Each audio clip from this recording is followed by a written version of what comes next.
Georgette Blaquière. Vous connaissez peut-être ce nom. Vous connaissez peut-être aussi certains de ses livres, La grâce d'être femme, L'Évangile de Marie, Femme selon le cœur de Dieu ou d'autres encore.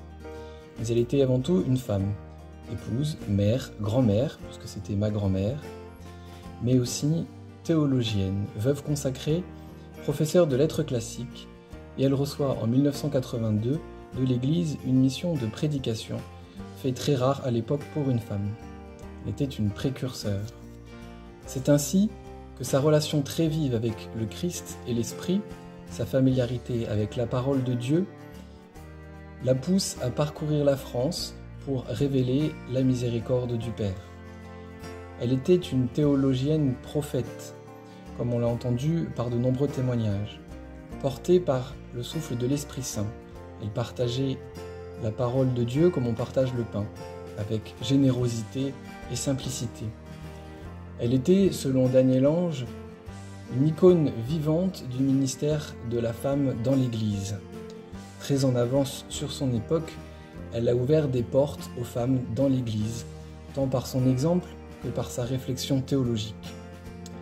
C'est pour tout cela que ces textes restent des classiques, vivants et actuels, qui peuvent éclairer nos vies aujourd'hui. Les éditions des Béatitudes publient donc aujourd'hui une réédition de son livre L'Évangile de Marie. J'ai moi-même reçu le témoignage de plusieurs personnes que ce livre a profondément marqué. Il s'agit d'une méditation sur le pèlerinage dans la foi de Marie, à la lumière de l'Évangile. Georgette Blaquière nous dit « Marie n'est pas née comme une statue de plâtre, avec une robe blanche, une ceinture bleue et un sourire figé.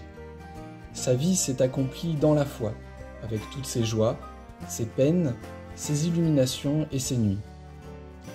Nous découvrons, chapitre après chapitre, épisode après épisode, Marie comme notre mère, notre reine, mais surtout comme notre sœur en humanité.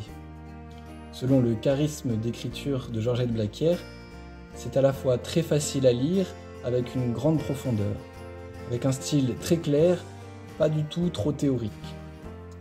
Chaque chapitre est consacré à un épisode de la vie de Marie.